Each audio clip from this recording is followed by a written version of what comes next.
Welcome back, drum lovers. Today we step deep inside the private mind of Vinnie Colaiuta, the legendary drummer whose taste quietly shaped generations of players. Hit subscribe before we begin. By the end, you will know the 8 drummers he secretly worshipped, the records that haunted him, and exactly why. Number 8. Alphonse Mouzon. Long before fusion became a label slapped on every jazz rock record, Alphonse Mouzon was already living somewhere past it. When young Vinnie Colaiuta walked into Berklee College of Music in the mid-1970s, fusion was reshaping the entire conversation around drumming, and Mouzon's name kept surfacing in every serious discussion. Colaiuta did not simply admire him. He studied him like a student studies scripture. Mouzon's work on the first Weather Report album in 1971, and later with Larry Coryell's 11th House, carried a combination of brute aggression and surgical control that almost no drummer of that era could replicate. Listen to anything from his solo record Mind Transplant, released in 1975, and you hear exactly what hypnotized Vinnie. The phrasing felt mathematical, yet the groove still breathed. Colaiuta has described Mouzon as conceptually so far ahead that absorbing his ideas required emptying the mind completely and starting over. That is a rare admission from a player already gifted with elite rudimental control. What Mouzon truly gave him was not licks or chops, it was permission. Permission to swing hard while playing complex. Permission to push the instrument past its accepted limits without losing musicality. Mouzon walked through doors most drummers did not even know existed. Vinnie watched, listened, and followed quietly.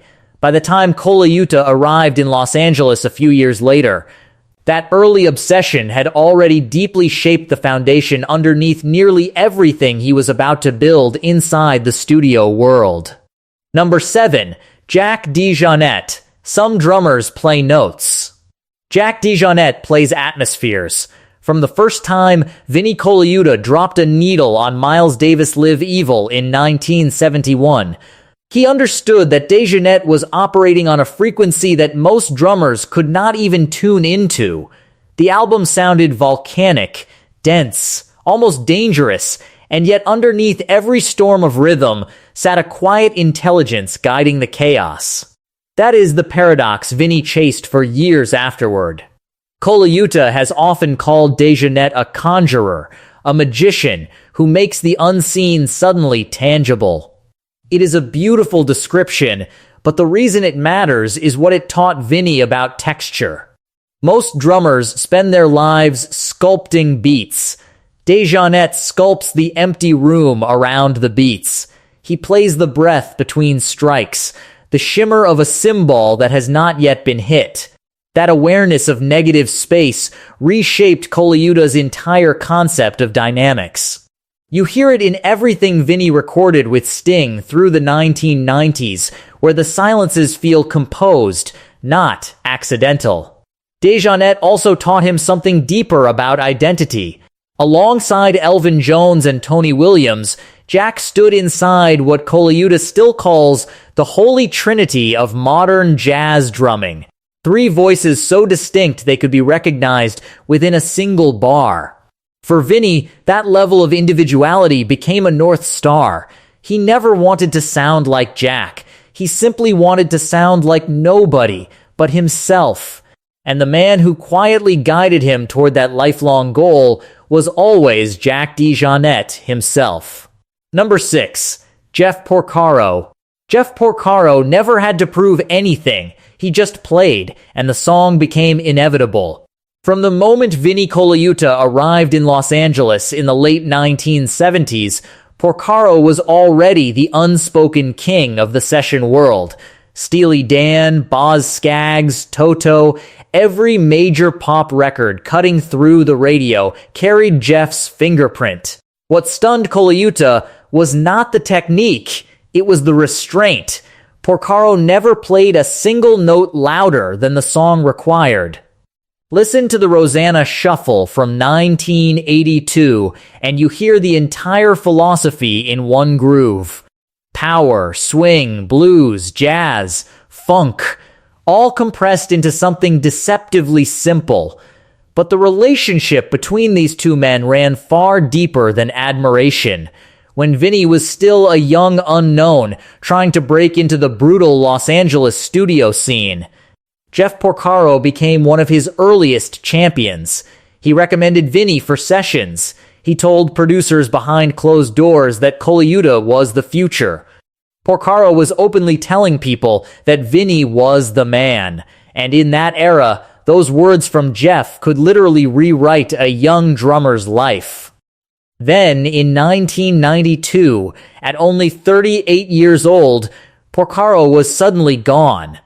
The shock rippled through every studio in the city.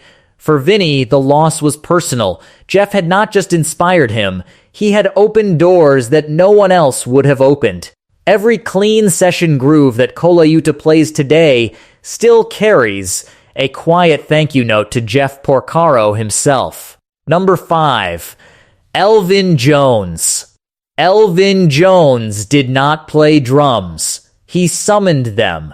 From the first time young Vinnie Colaiuta heard A Love Supreme echoing through his Berklee dorm room in the mid-1970s, something inside him fundamentally shifted. Elvin's playing was not rhythm in any conventional sense.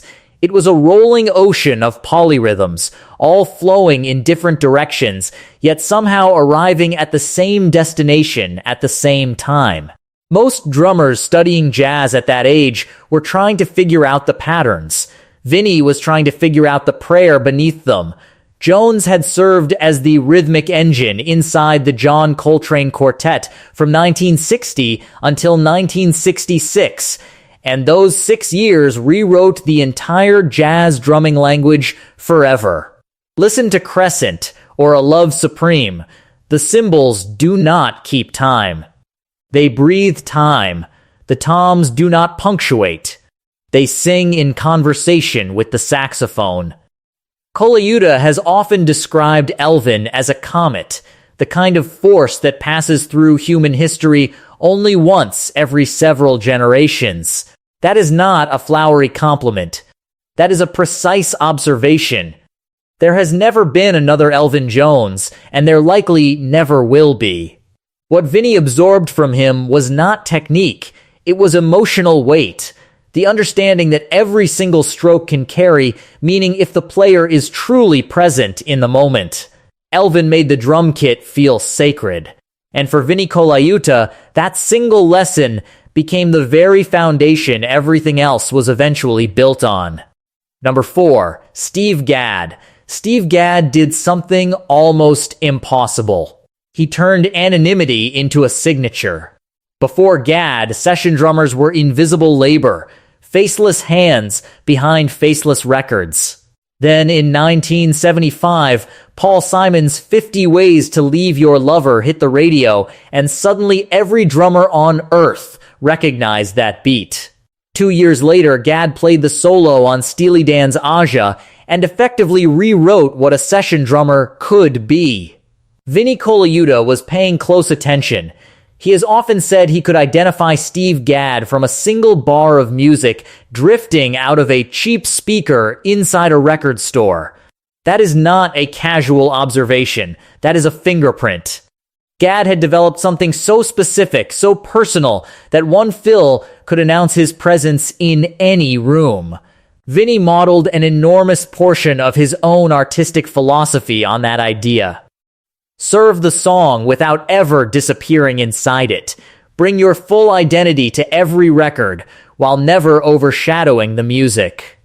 One night in particular stuck with Colaiuta forever. He watched Gadd perform live with Chuck Mangione during a period when Steve's personal life was reportedly falling apart. And Vinnie later described that performance as some of the greatest drumming he had ever witnessed in his entire life. The pain was somehow channeled directly into the kit, and yet nothing felt indulgent. Everything served the song. That is the secret Gadd handed to Vinnie quietly.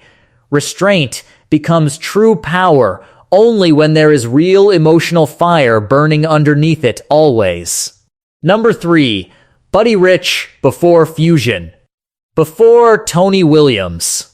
Before Vinnie Colaiuta ever stepped onto a Berklee campus or a Los Angeles soundstage, there was Buddy Rich. He was the very first name young Vinnie ever spoke when somebody asked who his favorite drummer was. And although Colaiuta's tastes evolved dramatically over the decades that followed, he never once walked back that original answer. There was a reason for that. Buddy Rich was not a drummer in the conventional sense.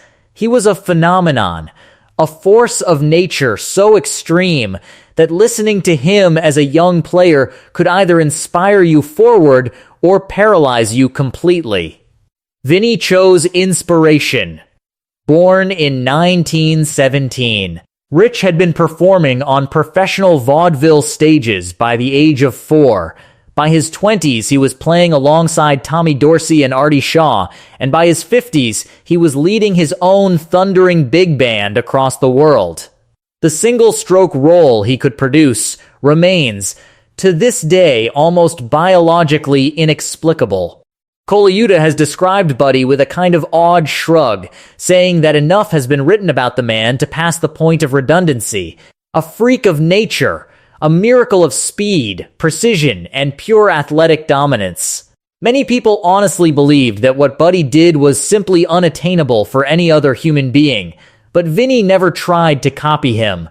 He simply used Buddy as fuel. Rich gave him the fire. Tony Williams later gave him the direction. Together, they shaped everything Vinnie eventually became. Number 2. Billy Cobham. When the Mahavishnu Orchestra exploded onto the scene in 1971, Vinnie Colaiuta's entire understanding of what a drummer could be flipped completely upside down. He has openly described the moment with one sentence. His brain did a 180-degree turn. The man at the center of that earthquake was Billy Cobham. Most drummers fall into one of two camps. They either chase brutal technical power or they chase deep groove and feel. Cobham refused to choose between either side. He fused them. The Inner Mounting Flame from 1971 and Birds of Fire from 1973 did not just introduce fusion as a genre, they redrew the physical boundaries of what a human being could do behind a kit.